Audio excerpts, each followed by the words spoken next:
Bonjour à tous, bienvenue sur la chaîne Tech Help. Donc aujourd'hui je refais une petite vidéo, ça fait un petit bout de temps que j'en ai pas fait sur le sujet, sur comment installer un système de vidéosurveillance. Donc la petite différence comparée aux autres vidéos que j'ai fait, ce système de vidéosurveillance là est vendu sur ma boutique ITHelp27. Donc je me suis dit que ça serait pas mal de refaire une petite vidéo sur comment l'installer.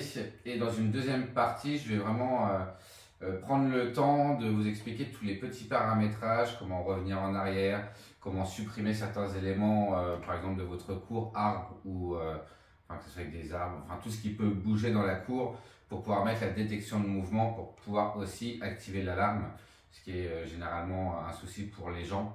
Et aussi comment vous montrer comment le connecter sur votre téléphone et pouvoir avoir accès aux caméras de n'importe où à travers la planète. Donc je vais commencer. Donc l'élément de base d'un système de vidéosurveillance tel que je les vends moi, et on va dire que c'est souvent ces systèmes de vidéosurveillance là qui sont installés je dirais par des particuliers. Maintenant je dirais au niveau gamme de prix, c'est quand même assez simple de s'en procurer et ça coûte pas trop cher quand même. Donc là, on a un DVR. Donc c'est l'appareil qui va gérer les caméras. Donc hop là, c'est un appareil assez simple, hein.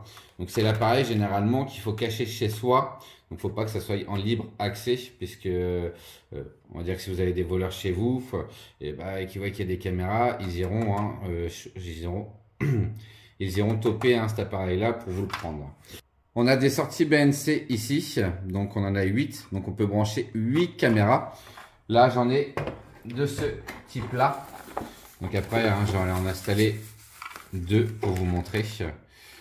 Hop là. Donc là c'est souvent les caméras qu'on peut voir dans les banques ou dans pas mal de petites entreprises, ils sont assez discrètes et niveau performance ils sont quand même assez top. On va pouvoir le brancher soit en VGA, donc c'est avec ces câbles là. C'est souvent les câbles qu'on avait il y a, on va dire, plus de 10 ans. Et on peut aussi le brancher en HDMI. Donc, hop là, ces petits câbles-là. Donc, la différence qu'on va avoir entre le branchement VGA et le branchement HDMI sur l'écran, c'est que le VGA va être en 780p. Donc, en termes de résolution d'écran, la netteté ne sera pas non plus optimale. En HDMI, vous allez être en 1080p, donc une résolution d'écran beaucoup plus poussée et vous allez pouvoir faire des zooms, faire pas mal de choses. Donc bon, je vous conseille toujours de brancher en HDMI. Le VGA, moi je m'en sers, c'est pour si un jour il y a un problème avec l'HDMI, je peux repasser sur le VGA. C'est toujours plus simple. On va dire que ça fait l'issue de secours au cas où. Et une des autres grosses différences, c'est que si vous avez des caméras qui font le son, en VGA, vous n'aurez pas le son au niveau de l'écran et en HDMI, vous aurez le son au niveau de l'écran. Après, si vous vous connectez avec un téléphone, il n'y aura pas de différence. En tout cas, vous aurez le son. Pour pouvoir avoir accès à vos caméras sur un téléphone, il faut absolument le connecter à une box. Donc là, c'est une extension de ma box. Vous pouvez le connecter soit sur une extension, soit sur une box, mais dans tous les cas, il faut le connecter sur une box Internet ou pour avoir Internet sur le DVR. Allez, je commence les branchements. Donc moi ce que je fais c'est que je branche toujours tout et je l'allume au dernier, enfin j'allume en dernier. Donc là je vais commencer par l'HDMI à le brancher. Hop, c'est assez simple hein, comme n'importe quelle télé. Hop là, si j'avais branché un lecteur DVD, n'importe quoi, je l'aurais branché comme ça. Donc le HDMI, ch'touk. Ensuite, quand on achète un pack, on a avec ce qu'on appelle des câbles Ethernet. Donc je vais brancher le câble Ethernet ici.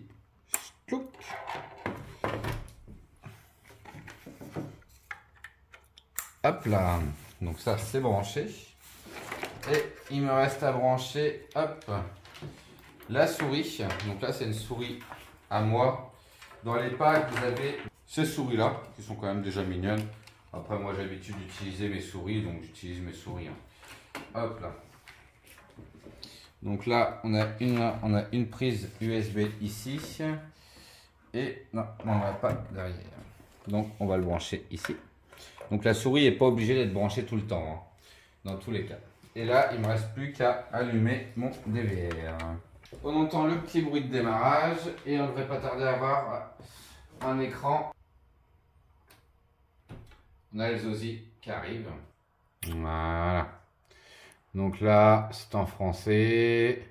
On est bien à la bonne heure. Le bonjour. Donc ça, c'est nickel. On fait terminer.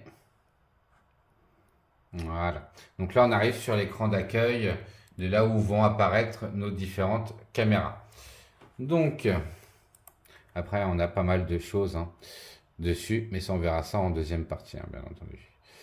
Hop là. Là, ce que je vais faire, c'est que je vais déjà brancher deux caméras. Moi, je vais brancher une caméra là dans ma salle et une caméra dehors pour avoir une caméra de nuit et une caméra de jour pour voir la différence aussi. Donc pour brancher une caméra, c'est pas du tout compliqué. J'arrive dans une vraie installation, c'est quand même c'est la chose la plus embêtante puisque le câble, faut pouvoir le faire passer, hop là, et éviter qu'il se voie de trop. Enfin, une question d'esthétique. Là, si vous avez un câble qui passe, c'est moche. Donc quand c'est comme ça, généralement on est obligé de repercer, remettre des goulottes, faire un truc propre. Là, moi, pour vous montrer, j'ai juste les mettre dans différents endroits. Je ne vais pas m'amuser à cacher le câble ou autre. Mais dans une bonne installation, il faut toujours essayer de cacher ce câble-là, dans tous les cas. Donc, hop. On a deux sens, à ne pas se tromper. On a un sens où ça va être écrit DVR, donc je ne sais pas si ça se voit sur le téléphone. Et on a un sens où c'est écrit caméra. Donc, voilà, caméra. Donc le sens où il y a écrit caméra, c'est pour brancher à ce niveau-là.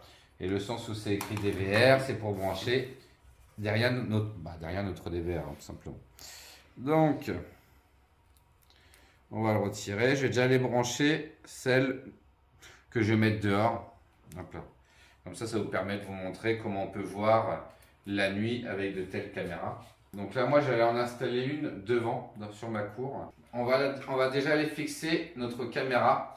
Donc moi, là, pour la vidéo, la caméra, je vais la fixer avec du double scotch. Parce que je peux m'amuser à percer des trous ou autre pour vous montrer. Moi, j'ai juste la faire tenir avec du double scotch. Mais sinon, pour pouvoir faire maintenir votre caméra, c'est assez simple. Ça se démonte de là. Je vous montrerai demain, dans tous les cas, dans la deuxième partie de la vidéo. Et il y a 3 vis à mettre et après à reclipser. Donc c'est vraiment enfantin. Donc là, on va aller l'installer dehors. Je vais aller l'installer ici. Comme ça, on va avoir un visu comme ça de la cour. Maintenant, je vais faire passer le câble pour brancher déjà la caméra. L'alimentation. Le câble BNC. Hop là. Et maintenant, on rentre. Donc là, j'ai branché au niveau de la caméra. Maintenant, je vais brancher au niveau du DVR. Hop là. Donc, il y a des numéros dans tous les cas. 1, 2, 3, 4, 5, 6, 7, 8. Je vais le brancher sur la 1. Hop. Voilà. Parce que si vous avez 8 caméras, sinon vous n'avez pas branché sur 8 prises différentes. Donc là, on peut brancher 4 caméras avec celui-là. Si vous avez 8 caméras, il vous faut que 2 prises. Dans tous les cas. Donc ça évite d'avoir trop de prises. Hop là. Donc, on a ça. L'alimentation. Hop là. On la branche là. Tac. Comme ça, notre deuxième caméra, on ira la brancher dessus juste après. Ensuite, on va le brancher sur notre prise. Donc là, je le branche à l'alimentation. Hop là. Et notre caméra arrive. Donc là, comme on peut voir, mine de rien, on voit bien la cour. Comme si c'était en plein jour. Donc là, je vais brancher la deuxième caméra. Donc, hop là. On va brancher cette caméra là. Donc cette caméra là, on va pas s'embêter. On va la brancher, hop là. Juste comme ça ici. Voilà. C'est vraiment histoire d'avoir 2 caméras branchées pour la deuxième partie, pouvoir faire des retours en arrière et autres sur 2 caméras. Donc là, je la branche pareil à l'alimentation. Et je le branche sur caméra 2. Et voilà. Donc là, on a hop là, la caméra de mise en route. Donc au pire, on peut s'amuser. Hop là. Un peu là. On va la mettre comme ça. Donc là, c'est mis en mode détection de mouvement. Voilà. Donc quand il y a cette couleur, c'est en couleur. Et si elle trouve qu'il n'y a pas assez de luminosité, elle passe directement en noir et blanc. Donc là, elle est encore en mode couleur. Donc ça, c'est good. Hop là.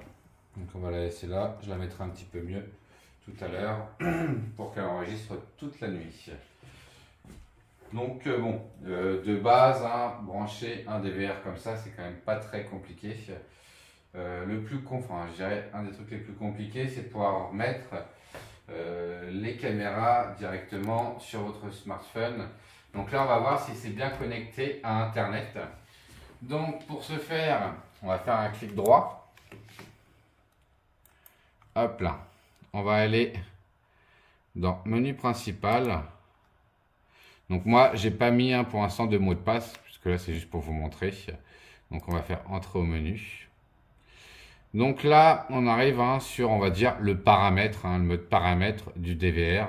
Donc il y a pas mal de choses de disponibles. Donc là, on va aller dans Réglages. Hop là, Réseau. Et on va voir si déjà il s'est bien connecté à Internet. On va faire un test ici. Le test est OK.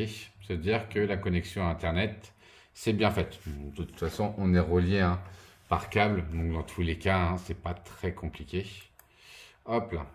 Donc, on va revenir en arrière. Nous, ce qu'il va nous falloir comme information pour pouvoir connecter notre DVR, c'est les informations qui se trouvent dans Informations. Donc là, on va aller là. On va aller dans Système. Et en fait, il nous faut ces deux QR codes là. Donc ce QR code là peut aussi avoir besoin de l'identification du système qui se trouve ici. Donc le grand code qui se trouve là. Je vais aller télécharger Zosi. Donc on va aller sur le Play Store. On va aller rechercher la marque Zosi. Donc Zosi Smart généralement. Mais là on va juste taper Zosi. Donc pareil, tout ce qui est annonce, c'est pas les bonnes. Donc généralement, quand on tape, quand on recherche une application et qu'on tape le nom de l'application, il y a souvent des annonces. Donc on va pas taper l'annonce, on va plutôt aller chercher Zosi qui se trouve ici. Donc moi je l'ai déjà installé sur ce téléphone-là. Je vais juste faire activer, mettre à jour. Une fois l'application ouverte, vous allez devoir faire une inscription, comme quasiment toutes les applications de nos jours. Donc, il vous demande de choisir le pays, confirmer, une adresse mail. Donc moi, le compte, voilà, le mot de passe. Donc là, c'est bon. Donc là, c'est pas très compliqué dans tous les cas. Hop là. Donc, confirmer la région, France. Voilà. Donc là, hop. On va faire plus pour ajouter un autre DVR. C'est assez simple. Ajouter un appareil. Donc là, moi, je suis sur la technologie du DVR. Après, il y a les NVR. Ce sont des caméras où il n'y a pas besoin de câble. Mais par contre, il faut de l'alimentation à chaque caméra dans tous les cas. Donc, DVR. Scanner le QR code. Donc moi, le QR code à scanner, ça va être celui-là. Donc, il a dû repérer l'appareil. Le nom de l'appareil ne peut pas être nul. Donc là, hop là, on va marquer ITHelp. Voilà. Hop là. Je fais Next. Next. Ajouter avec succès. Je fais terminer. Donc là, ITHelp, c'est ici. On va cliquer, confirmer, confirmer. Et là, comme on peut voir, les caméras arrivent dessus. On va agrandir. Hop là. Voilà. Donc là, on a un mode comme ça. Donc là, c'est le mode qui ne demande pas beaucoup de connexion Internet. On peut se mettre en haute qualité. Voilà, mais quand on se met en haute qualité, franchement, la qualité est vraiment top, hein. On voit jusqu'au bout de ma cour. C'est vraiment pas mal. Donc là, je vais revenir en arrière. Je vais glisser pour afficher la deuxième caméra. Et là, on peut se rendre compte, hop là, qu'on voit ma tête. Dans tous les cas. Donc c'est plutôt pas mal. Donc là, pour cette première vidéo, je vais m'arrêter là. Donc il va y avoir une deuxième partie où je vais prendre le temps de bien vous expliquer tous les petits paramétrages à faire. Puisque là, c'est vraiment la connexion de base. Je vous ai montré comment installer le DVR, comment connecter les caméras, d'avoir un écran sur une télévision et d'avoir la connexion sur un téléphone. Là, dans la deuxième partie, je vais vraiment vous montrer tous les petits paramétrages du DVR et du smartphone pour pouvoir vraiment faire ce que vous voulez avec votre système de vidéosurveillance. Cette première petite partie t'a plu, je t'invite à mettre un petit like, un petit commentaire et pourquoi pas à t'abonner. Et n'hésite pas à aller sur la boutique ITLP27 pour voir ce petit produit. À plus tard!